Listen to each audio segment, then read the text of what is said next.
Hello everyone, Outdoors and Botanical here, and today we're going to make something very interesting, so stay tuned.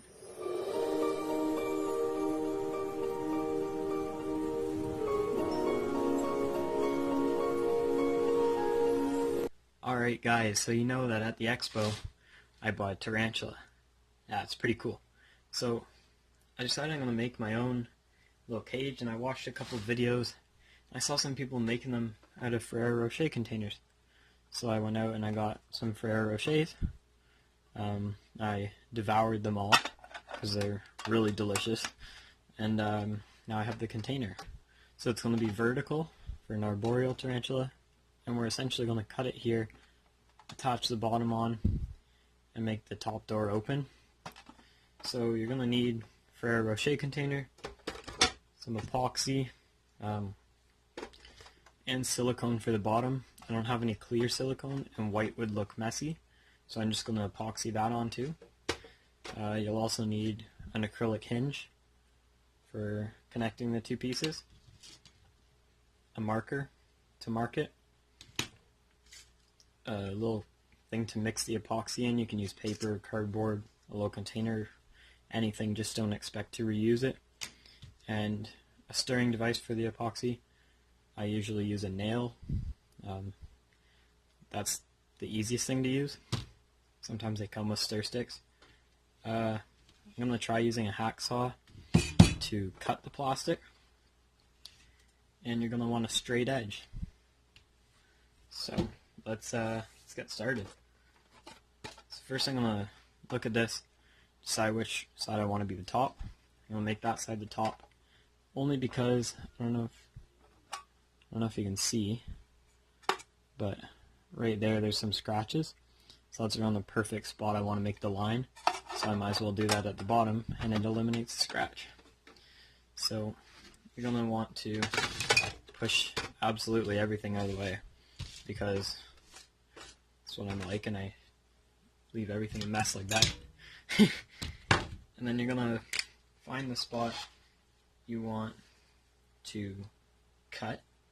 So I'm going to say, I'm going to take the lid off. I'm going to do about 2 inches. So, right there. And 2 inches right there. So now, I don't know if you could see that. It's hard to get this all in frame, but I basically marked 2 inches up and made a mark. Now I'm going to connect the dots. Obviously a ruler would be easier to use than this thing, but too lazy to find a ruler. So now we're going to make the line. The straighter the better. If it's crooked, then the cut's going to be crooked, and then the door's not going to work, and then it's a nightmare, trust me. So that looks fairly straight. The best way to check by eye would be to put it on the container, sit it like that, and see. So I'm just going to take a look right now.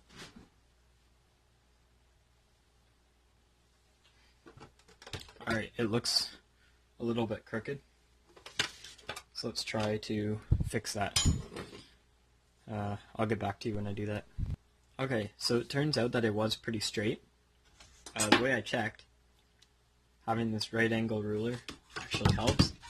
Put it like that, and I knew I was exactly 2 inches. Flip it around, exactly 2 inches.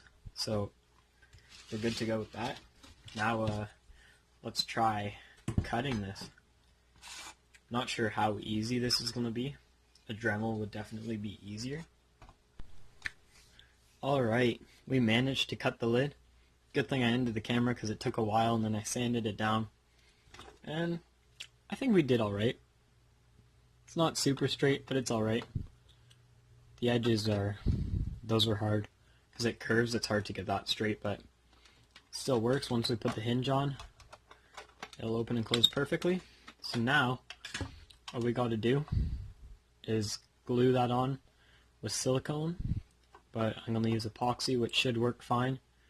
It doesn't have to be watertight, but or at least for what I'm using it for. But it needs to be able to stay shut. So, to do that,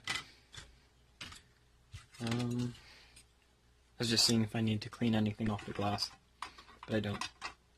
To do that, you get your epoxy. The cap is always hard to get off. I usually put scissors there and pop it off. And you're gonna squeeze equal amounts. So, same on both sides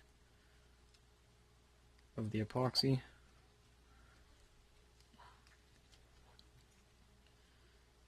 Need quite a bit.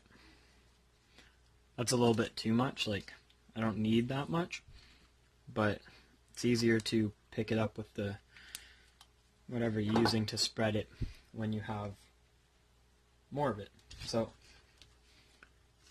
for those of you that have used epoxy, you know you gotta mix it. For those of you that have never used it, you have to mix it for quite a while, otherwise it won't like harden properly. You'll get like soft spots and hard spots, and then it's really annoying because certain parts will break off whatever you're gluing together. It just won't work very well. So you want to make sure you really mix it. Now I'm going to put it all around the outside of this.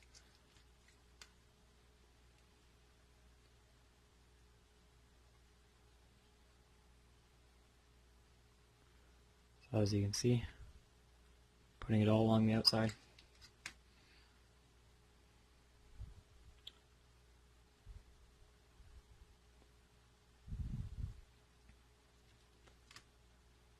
It's working pretty good so far.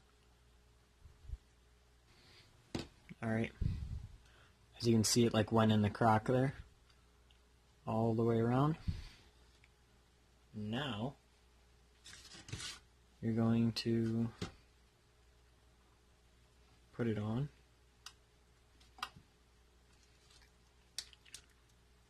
Just like that. Try to push it. Try not to get it on your hands. It's very annoying as I just got it on my hands, but sometimes you can't avoid it. See, just like that. Got it on my hand. I'm just, you want to get it off. Sorry about that. You want to get it off as quick as you can because some people it irritates their skin, and if you're just like me, it doesn't irritate your skin, but it irritates you because it feels weird. But you just want to make sure it's on there, basically. Try to bounce the air pockets out if you see any.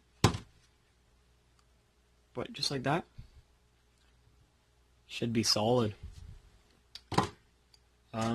So now you're gonna have to mix a bit more epoxy, but we're basically going to put this on, sit it like that, make sure everything's lined up, get this hinge, make sure it's on the right way so it should fold all the way back. You're gonna put it that way. If it goes like that, don't put it that way on the plastic. Flip it over. You can also tell because it's like that. It's like angled one way, so that's always going to go down the flat side, right? Oh yeah, and I don't know if I mentioned, but just get these on Amazon. It's like $10 and you get a pack of 50. So yeah, I'll put the link in the description where to get everything, like hinges, cork bark, all that kind of stuff. So yeah, you're basically going to want to put this in the middle and get it as straight as you possibly can get it. If it's not straight, every time you open it, it's going to squeak and it'll be really annoying. So I'm going to mix up some epoxy, put that on, and basically show you the finished product of the assembly, I guess you can say. Alright guys, we are finally ready to set it up and do a rehouse. I drilled some holes on the sides, not the prettiest, but you know what, it's alright. Ended up cracking the back, but can't get out. Everything's still sturdy, so it's all good. I mean, for $10, right? So, anyways, I'm gonna use some cocoa coir for substrate. Just gonna dump it in like this.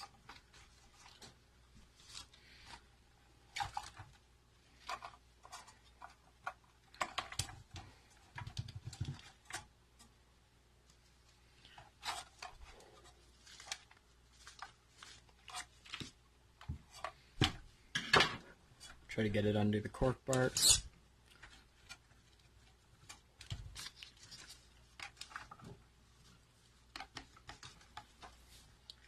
Let's get everything out of the way. Here's the spider. It's a little small for this house. Oh, just make sure he doesn't get out there while I'm taking this plant out. Oh, there we go. They're quick when they're little. I don't want them to run away. So I'm going to try to stick this plant right back there. Hopefully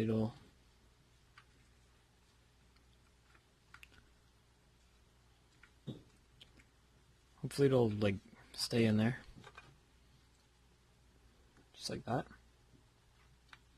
I basically just want to make it for like when he goes down on the ground to molt. I want to make that feel comfortable for him. Alright. I don't really have a paintbrush.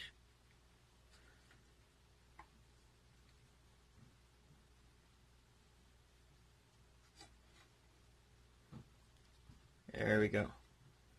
Oh. This is not good.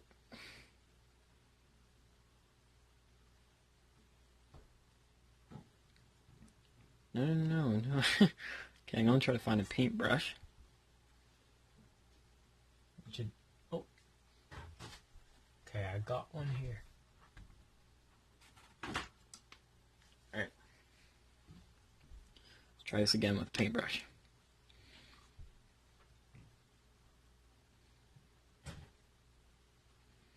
Perfect. Now we close it up. We get our pin. Drop it in like that. And there you go. Here's our spider. You can actually see him now when he's up top. There's the cage. It's looking really good. I'm happy with that. He can probably stay in there for probably over a year. So yeah, that's all. Let's clean some things up. And yeah.